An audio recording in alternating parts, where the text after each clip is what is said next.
Hello and welcome to way to I में। तो हमने पिछली कुछ वीडियोस में सीडीएस के कुछ सब्जेक्ट्स का एनालिसिस कर लिया है, जैसे कि साइंस हो गया और इंग्लिश हो गया। इन दोनों सब्जेक्ट्स का एनालिसिस कर लिया है। अगला एक और इम्पॉर्टेंट सब्जेक्ट आ जाता है जो कि है जियोग्राफी। तो हमने अब जियोग्राफी का एनालिसिस किया, इसमें भी सेम मेथड अपनाया है। पिछले 4 पेपर उठाए हैं और उनमें टॉपिक्स को पहचाना है, कौन कौन से टॉपिक्स हैं जिनसे सवाल पूछे गए हैं, और फिर उन सभी का कंपाइलेशन करके मोस्ट इंपॉर्टेंट टॉपिक्स ढूंढने की कोशिश की है। तो सबसे पहले तुम्हें डिटेल बता देता हूँ। जो ये चारों पेपर्स हैं ये इस टेलीग्राम ग्रुप पर अवेलेबल हैं, ठीक है।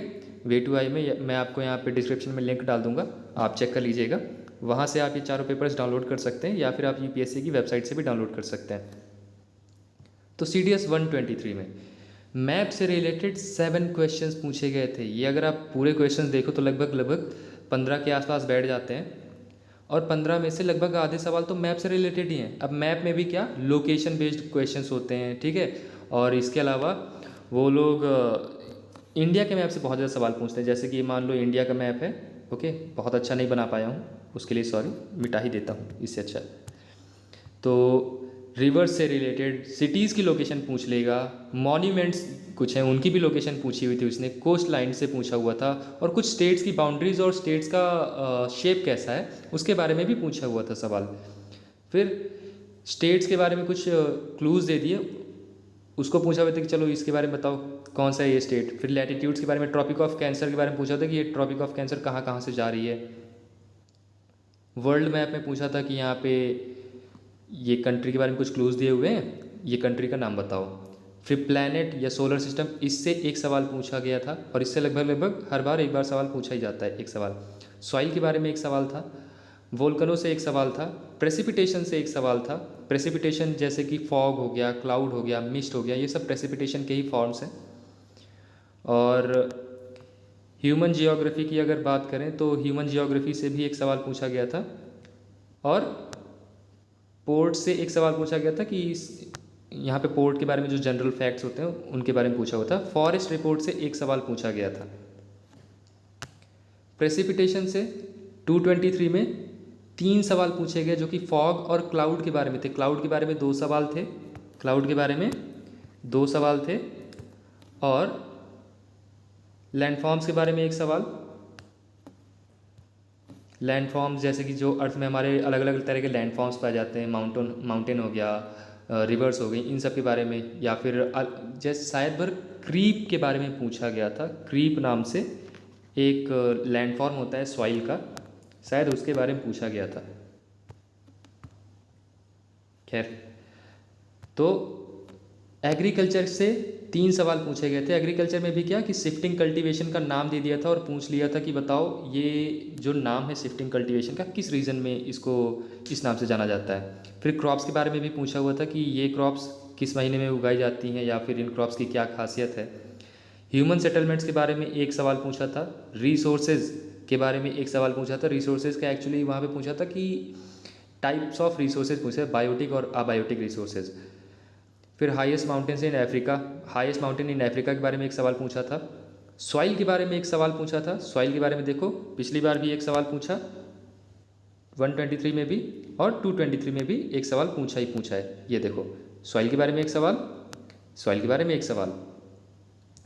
यहाँ पे एक चीज़ नोट करना कि धीरे धीरे जैसे मैं आगे बढ़ूँगा ना तो ह्यूमन जियोग्राफी का कंटेंट बढ़ता जाएगा पेपर में।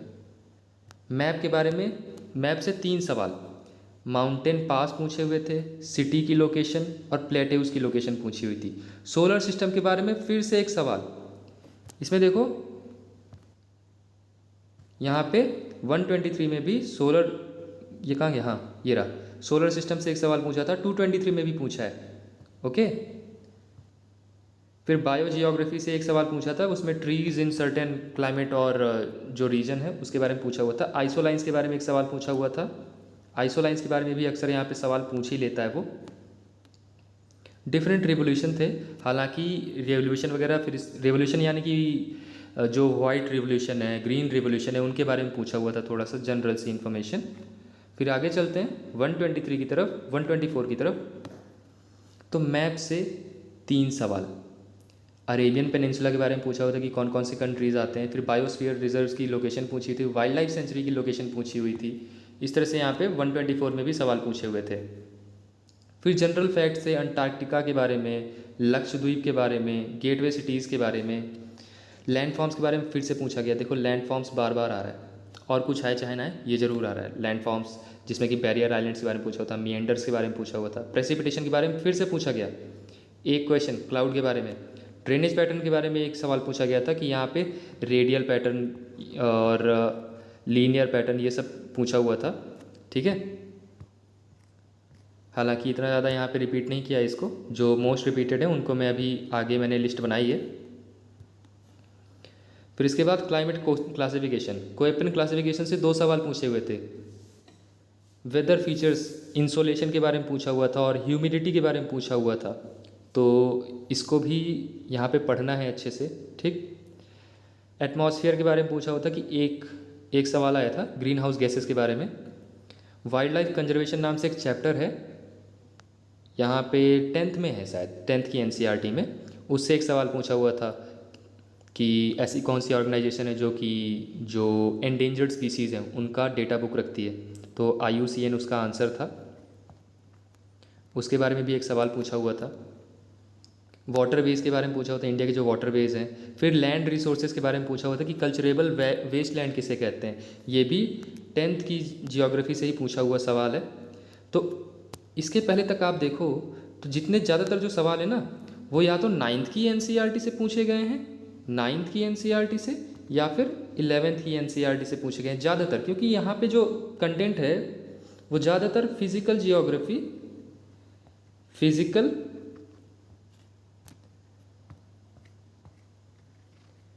फिज़िकल का है, या तो फिर इंडियन जियोग्राफी का है, तो इससे ना हमको थोड़ी सी आसानी हो जा रही थी। लेकिन फिर आप धीरे धीरे जैसे जैसे आप आगे बढ़ते जा रहे हो, तो यहाँ पर एक चीज़ नोटिस करना कि ये अब ह्यूमन जियोग्राफी का कंटेंट बढ़ाते जा रहे हैं। ह्यूमन जियोग्राफी जो होती है, ह्यूमन जियोग्राफी में हम क्या क्या पढ़ते हैं, तो समझ लो जो भी इकोनॉमिक्स से रिलेटेड चीज़ें होती हैं, जैसे रिसोर्सेज हो गए, वाइल्ड लाइफ हो गई, प्लांट्स हो गए, इन सब के बारे में हम पढ़ने लगते हैं, तो उधर आ जाता है। खैर, अभी CDS 224 में देखिए तो मैप से 7 सवाल फिर से। तो ये मैप तो भाई बहुत ही इंपॉर्टेंट है। ग्लेशियर्स के बारे में इंडिया के पूछा होता है, इंडिया की reverse, wetlands, reverse and tributaries, mountains, peaks, world map से भी पूछा हुआ था सवाल एक। तो मैप तो भाई मोस्ट इम्पॉर्टेंट है जियोग्राफी के लिए। ठीक है, वेरी इंपॉर्टेंट। ओके, फिर प्रेसिपिटेशन से भी फिर से एक सवाल पूछा। देखो प्रेसिपिटेशन से फिर एक सवाल, प्रेसिपिटेशन में भी क्या, क्लाउड से। हर बार ये क्लाउड से कुछ ना कुछ सवाल पूछ ही ले रहा है, तो आपको भी अपने क्लाउड वगैरह का जो कॉन्सेप्ट है वो क्लियर करके जाना है। फिर एवोल्यूशन ऑफ जियोग्राफी, देखो भाई अब ये फिलॉसफी ही पूछने लगा, जियोग्राफी की हिस्ट्री पूछने लगा। उसमें इरेटोस्थनीज के बारे में पूछा हुआ था, एक सवाल था इरेटोस्थनीज के बारे में कि उसने किसी चीज़ की डिस्कवरी की थी तो कौन से 2 शहरों को लेकर के की थी। फिर लैंडफॉर्म के बारे में यहाँ पे अच्छा इसमें है तकरीब के बारे में, तो लैंडफॉर्म से सवाल पूछा हुआ था। तो लैंडफॉर्म्स भी बहुत ज़्यादा ज़रूरी हैं आपको पढ़ने। ठीक है, ये रहे लैंडफॉर्म्स, फिर से एक सवाल पूछा है, तो लैंडफॉर्म्स के बारे में भी सब यहाँ पे जानना बहुत ज़रूरी है। एटमॉस्फेयर के बारे में फिर से एक सवाल पूछा, हेडली सेल के बारे में। हेडली सेल एक तरह का विंड्स का बेल्ट होता है, जैसे कि अर्थ समझ लो। तो यहाँ पे ये विंड्स होती हैं जो कि एक सर्कुलर वे में चलती रहती हैं, बेल्ट के स्ट्रक्चर में, शेप में, तो उन्हीं को हेडली सेल कह देते हैं।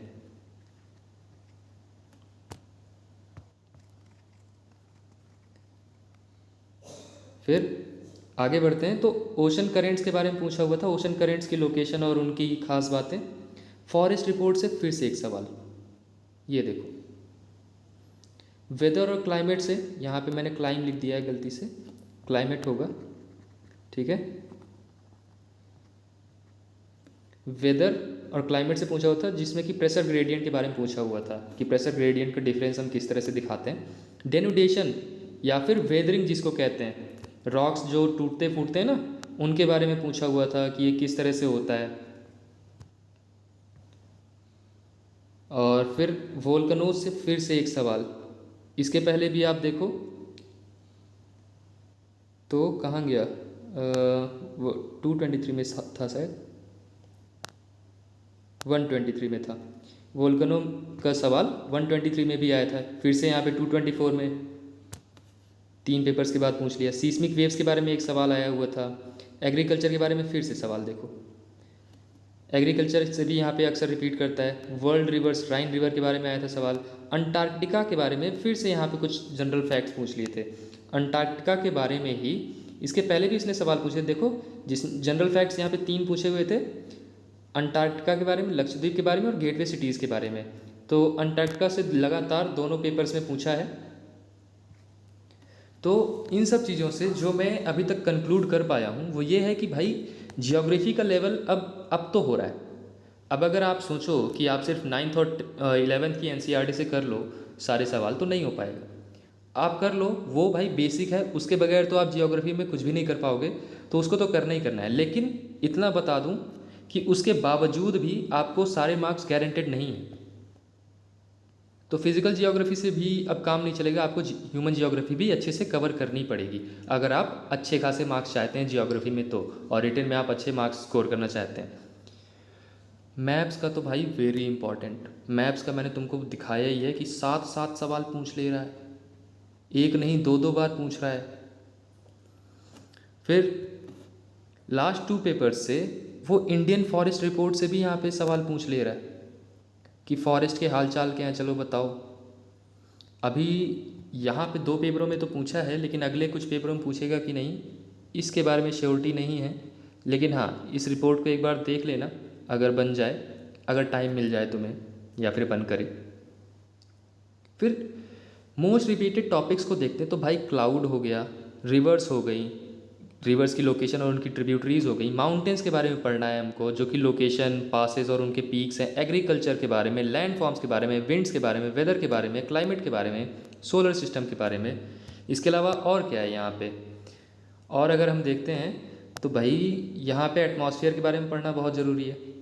और प्रेसिपिटेशन का तो बता ही दिया, वोल्केनो वगैरह, क्लाउड्स वगैरह, वोल्केनो के बारे में भी ज़रूरी है।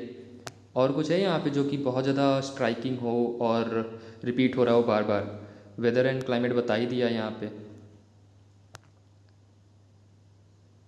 सोलर सिस्टम भी हो गया। आइसोलाइंस के बारे में पढ़ लेना, हाँ आइसोलाइंस भी अच्छा खासा यहाँ पे पूछ लिया जाता है, आइसोलाइंस के बारे में। ठीक है, आइसोलाइंस क्या होती हैं, ऐसी लाइंस होती हैं जो कि एक ही तरह की सिचुएशंस को दिखाती हैं वर्ल्ड पे या फिर किसी भी मैप में। Iso lines, okay. ये चारों के चारों पेपर अवेलेबल हैं way2i में टेलीग्राम ग्रुप पे, आप चाहें तो डाउनलोड कर सकते हैं वहाँ से। फिर हम इस जियोग्राफी को टैकल कैसे करेंगे भाई साहब, एटलस मैप्स काफ़ी इंपॉर्टेंट हो जाता है यहाँ पे। ठीक है, ये बुक आती है, आप चाहो तो ख़रीद सकते हो। या फिर इसके अलावा मैं भी यहाँ पे इस चैनल में मैप्स की प्रैक्टिस करवाने का सोच रहा हूँ कि यहाँ पे इसकी एक सीरीज़ लेके आऊँ जिसमें हम मैप्स प्रैक्टिस करेंगे। मैप्स में भी क्या कि हम रिवर्स के बारे में पढ़ेंगे, रिवर्स की यहाँ पे लोकेशन देखेंगे, उनकी ट्रिब्यूटरीज़ की लोकेशन देखेंगे, माउंटेन्स के बारे में देखेंगे। माउंटेन्स के अलावा जो फेमस सिटीज़ हैं, सिटीज़ के बारे में भी देखेंगे ताकि आपको थोड़ा सा बेहतर आइडिया हो सके।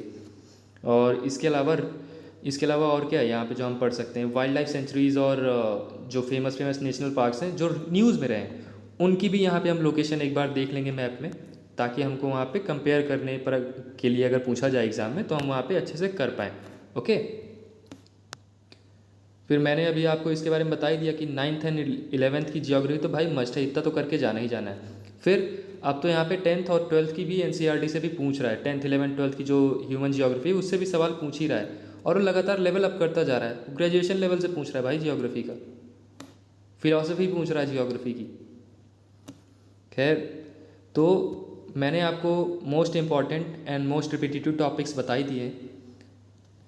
अगर आपको ये वीडियो हेल्पफुल लगे तो प्लीज़ इन मोस्ट जो इम्पोर्टेंट टॉपिक्स हैं इनसे आप अपना प्रिपरेशन कीजिएगा। ओके, तो मेरी तरफ से तो इतनी हेल्प है आपके लिए, बाकी आपके ऊपर है कि आप कितनी मेहनत करते हैं। अगर आप मेहनत करेंगे तो आपका उस पीडीएफ में नाम ज़रूर आएगा। ठीक है, तब तक के लिए टाटा बाय बाय, जय हिंद।